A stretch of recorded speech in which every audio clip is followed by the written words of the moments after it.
Eh, nah, ini isu yang saya yakin Bapak Ibu sudah sangat sering mendengar. Tadi juga pimpinan sudah menyampaikan, kami pun juga terus dengan pengaduan, layanan pengaduan yang kami terima dan forum-forum yang kami ikuti dan juga berbagai macam bentuk komunikasi lainnya.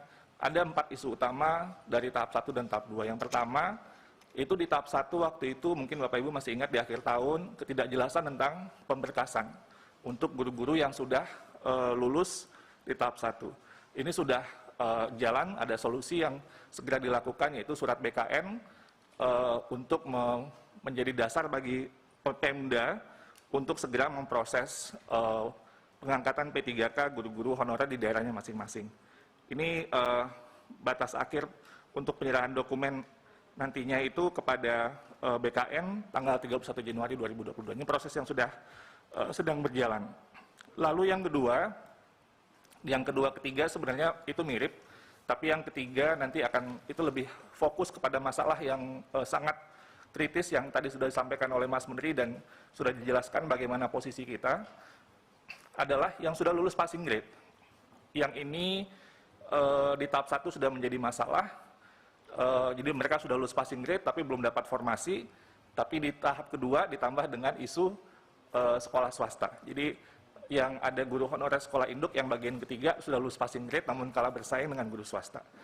Nah, inilah yang isu yang terus kita juga menerima banyak sekali masukan-masukan dari berbagai pihak, dan kita melihat sebenarnya seperti tadi saya sampaikan, jika Pemda mengajukan formasi secara maksimal 1 juta formasi, maka sebenarnya formasi itu berlebih 250.000 atau sekitar 25% dari guru honorer existing. Jadi sebenarnya formasi itu jauh lebih banyak daripada guru honorer yang ada di lapangan.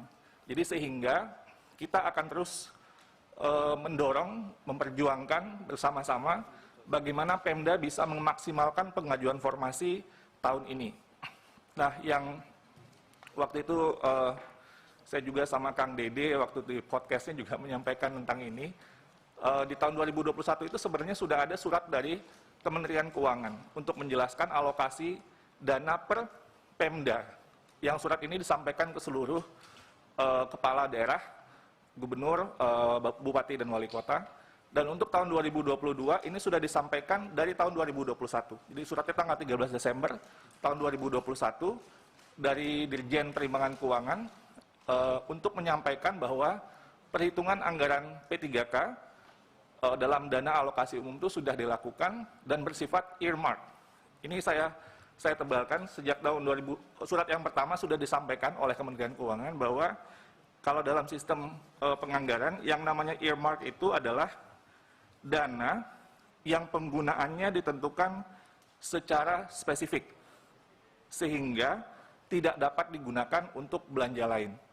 Sekali lagi, earmark ini kalau dalam penganggaran ini maksudnya adalah dana yang penggunaannya itu ditentukan secara spesifik sehingga tidak dapat digunakan untuk belanja lain.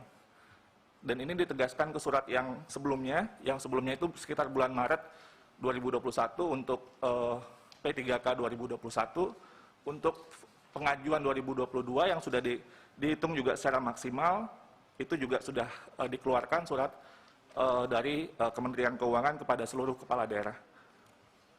Nah, kami terus dan bersama-sama dengan Kemendagri, Kemenkyu, Panselnas untuk melakukan sosialisasi dengan semua Pemda untuk mendorong pengajuan formasi secara maksimal. Dalam forum ini juga bisa saya sampaikan, kami berencana besok Mas Menteri dengan Pak Tito, Pak Mendagri, beserta Menpan RB, Menkyu, dan Kepala BKN akan melakukan rapat koordinasi dengan seluruh Pemda, hostnya Kemendagri, dan untuk menyampaikan bahwa ini sudah dilakukan, sudah ada anggarannya, pengajuannya sudah harus dilakukan, untuk memaksimalkan, mendorong Pemda, semua kepala daerah, untuk mendorong mereka mengajukan formasi secara maksimal. Karena ini adalah kunci, Bapak Ibu. Kalau ini formasi 1 juta ini nggak diajukan secara maksimal, akan timbul masalah sudah lulus passing grade tapi nggak dapat formasi, padahal formasinya jauh lebih banyak daripada guru honorer existing. Jadi ini harus kita dorong terus, mohon bantuannya juga Bapak Ibu di Komisi 10 untuk mengadvokasikan ini. Dan yang seterusnya adalah tentunya seperti tadi yang disampaikan Mas Menteri, kita ingin mendorong ada segera terbitnya Permenpan yang baru. Sehingga aturan main yang baru, seperti yang prinsip-prinsip yang Mas Menteri jelaskan tadi, itu bisa kita langsung akomodasi, lulus passing grade, nggak perlu lagi ikut ujian. Jadi begitu formasinya muncul, itu mereka didahulukan dan mendapatkan formasi.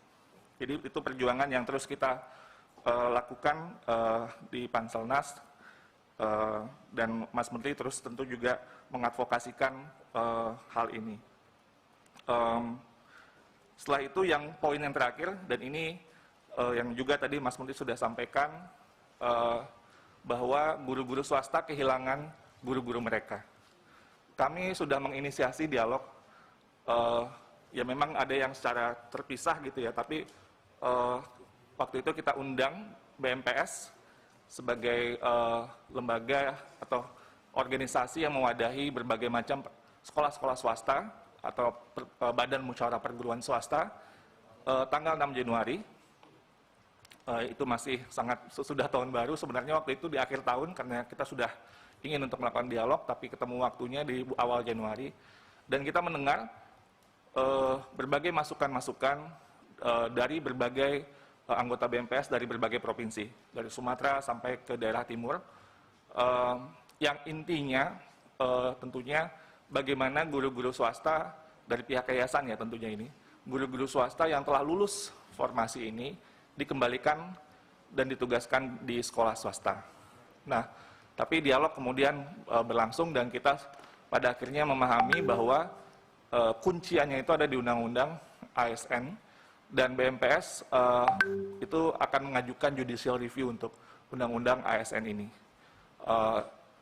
Lalu kemudian yang tadi sudah disampaikan oleh Mas Menteri juga, ya sesuai dengan undang-undang ya semua warga negara ini berhak untuk mengikuti kesempatan untuk ikut seleksi sesuai dengan undang-undang, dan juga kita mendorong semua sekolah swasta agar juga bisa membayar gaji guru-gurunya dan juga kepala sekolah sesuai atau minimum sesuai dengan UMR, sesuai dengan Undang-Undang Ketenagakerjaan. Lalu selanjutnya, slide berikutnya.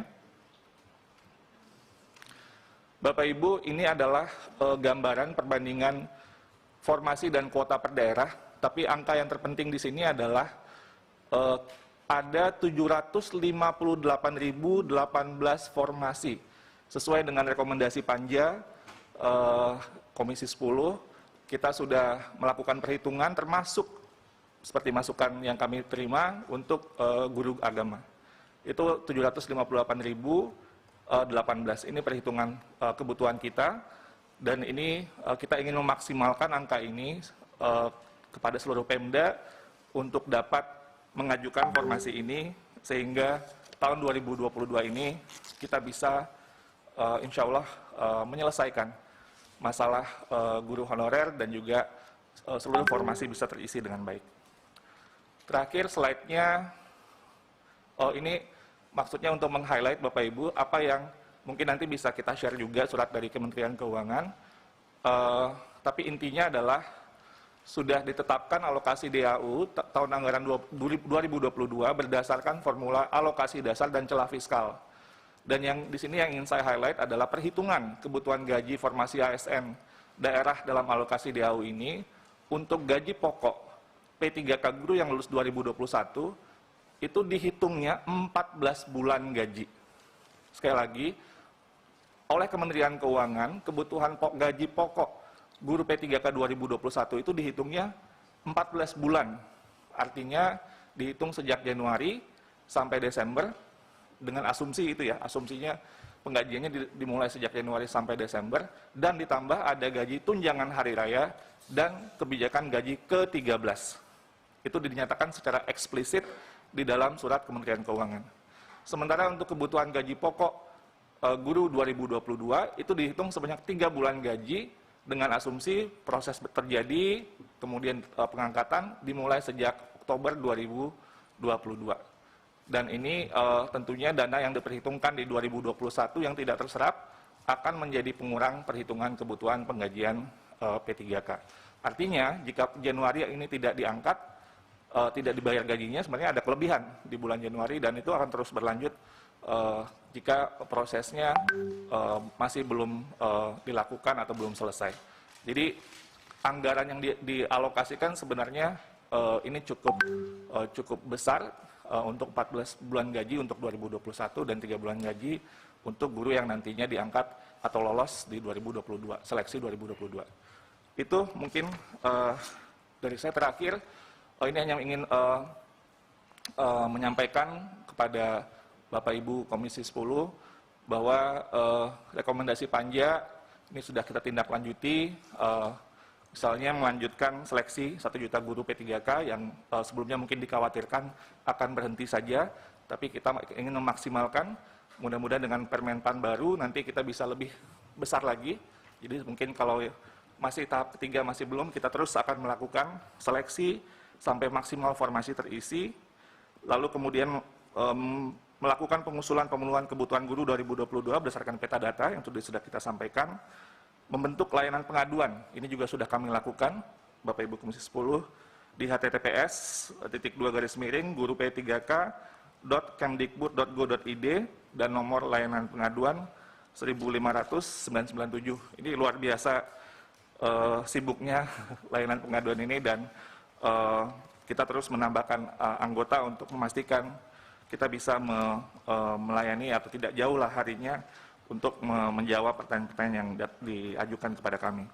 Sosialisasi kepada pemerintah daerah untuk pemenuhan kebutuhan guru terus kita lakukan, termasuk rakor yang akan kita lakukan besok dengan Kemdagri dan semua anggota Panselnas, Kemenkeu.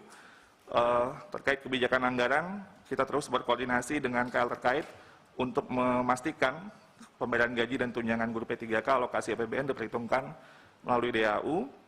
Terkait dengan kebijakan formasi afirmasi seleksi untuk guru-guru PJOK, kesenian, bahasa daerah, dan TK, memberikan kesempatan yang sama afirmasi guru honorer penyandang disabilitas untuk dapat mengikuti ASN P3K, dan afirmasi nilai guru di atas 35 tahun ke atas dan 50 tahun ke atas.